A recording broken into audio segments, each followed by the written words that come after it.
अस्सलाम वालेकुम। वालेकुम सलाम। भाई आप कितने अरसे से यहाँ पे? मैं तकरीबन 1.5 महीने से आ रहा हूँ यहाँ पर। क्या हुआ इस बच्चे को? बच्चे की 1 महीने से आवाज़ बंद हो चुकी है।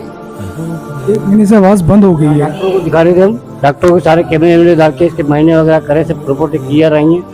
तो रूहानी इलाज कराया तो कुछ दब गया था इलाज का, तो छुड़वाया तो ये मामले में दोबारा आ गया। अभी क्या फ़र्क आया? अभी कोई फर्क नहीं आया, अभी से पाँव में बल बोझ पड़ गया है, उसकी आवाज़ बंद हुई हुई है, खाने पीने में परेशानी होती है, बोल नहीं पाता। कितने अरसे से यहाँ? ये 1.5 महीने से आ रहे हैं। तो ये बीमार कितने अरसे से? ये तकरीबन 2-2.5 महीने हो गए इसको।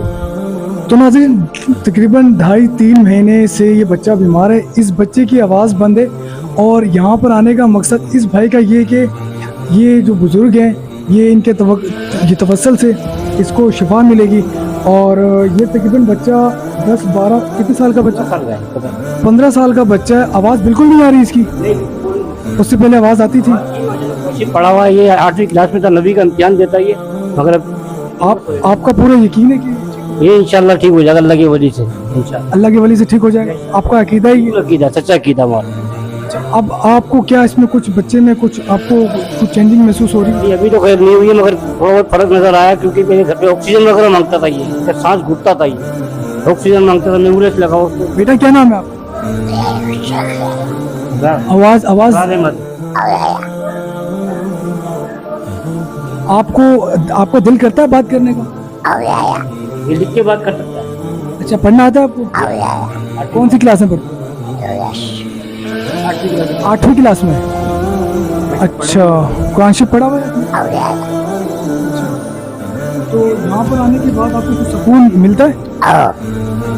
उससे पहले सुकून नहीं मिलता था या मिलता था? यहाँ पे आने के बाद सुकून मिलता है आपको? बिस्मिल्लाहिर्रहमानिर्रहीम, अस्सलाम वालेकुम रहमतुल्लाहि व बरकातुहू। आपका मेज़बान सजाद मलिक एक नई वीडियो के साथ आपकी खिदमत में हाजिर है।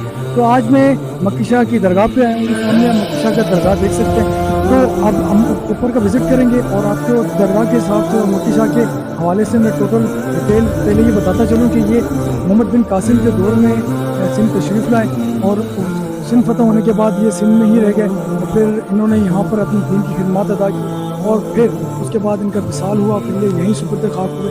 यहाँ पे फिर इनका मज़ार बनाया गया। तो ऊपर जाके मैं आपको इनका मज़ार भी दिखाता हूँ। सबसे पहले यहाँ के खिदमत गुजार हैं, उनके खिदमत गुजार से आपकी बात भी करवाता हूँ। वो सामने खिदमत गुजार हैं, बुजुर्ग हैं, चलते हैं उनकी तरफ। तो ये जीना जो है, ये सीढ़ियाँ जो हैं, ये सीधा मक्की शाह दरगाह के बिल्कुल सीधा ऊपर जा रही है। ये तकरीबन दो स्टेप हैं। 2 स्टेप के बाद मक्की शाह की जो दरगाह है वो स्टार्ट हो जाती है। तो चलते हैं ऊपर।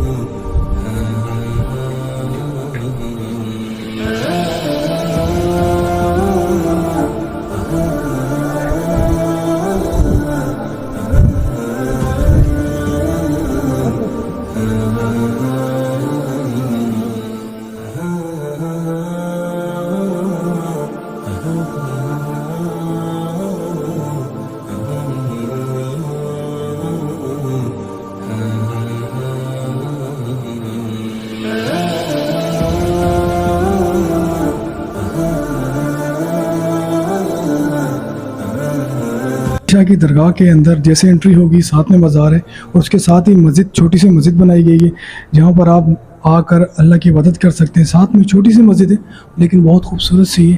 दरगाह के बिल्कुल बैक साइड के ऊपर काले शाह का मज़ार है और बिल्कुल उससे थोड़ा सा ही आगे जाते हैं जो उसका बैक शुरू होता है तो फिर जलाली शाह का मज़ार शुरू होता है जहाँ पे लोग अकीदतमंद आते हैं जिनको साया वगैरह, जन्नात वगैरह का असर वगैरह होता है। वहाँ पर आकर अपने असरात के हवाले से मनते मुरादें मांगते हैं। उससे पहले जो दरगाह है काले शाह की, वहाँ पे लोग अपने मोहब्बत या फिर अपने बहुत सारे मामलात लेकर आते हैं। ज़्यादातर आशिक लोग आते हैं यहाँ पे जो मुख्तलिफ़ किस्म के छोटे ताले, बड़े ताले, लोहे के ताले, चाइना के ताले बांधते हैं अपने अकीदे के हिसाब से और अपनी मन्नतों का यहाँ पर इख्तिताम करते हैं और फिर इनकी मन्नतें पूरी होती है नहीं होती है।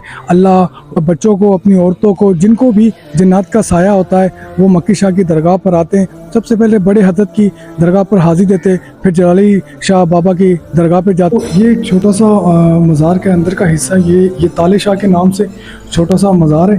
यहाँ पे लोग अपनी मन्नतें मुरादें पूरी करने के लिए यहाँ पे ताले वगैरह बांधते हैं। ये छोटे छोटे ताले, अगर मेरा कैमरामैन आपको दिखाए, ये ताले जो हैं ये ताले बांधे जाते हैं। यहाँ पर मुख्तलिफ़ किस्म की मन्नतों के साथ यहाँ पर जो लोग तशरीफ़ लाते हैं वो अपनी मन्नतों मुरादों के साथ, अपने अक़ीदे के साथ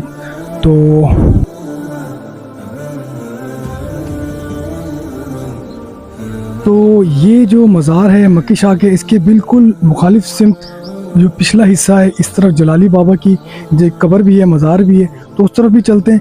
ये छोटा सा एक आप कब्र देख रहे हैं, ये भी किसी ने इनकी मुरीद की है। तो आगे चलते हैं जलाली बाबा की कब्र की तरफ। मुरादों के साथ यहाँ पर अपनी मुरादें हासिल करते हैं। हर इंसान का अपना अकीदा होता है, अपने अकीदे के हिसाब से सोचता है। तो ये भाई है, इनके बच्चे की तबीयत तकरीबन 2.5 से 3 महीने से ख़राब है, और ये भाई बताते हैं कि मेरे बच्चे की आवाज़ बंद हो गई है, जिसकी वजह से मैं यहाँ पर आया हूँ।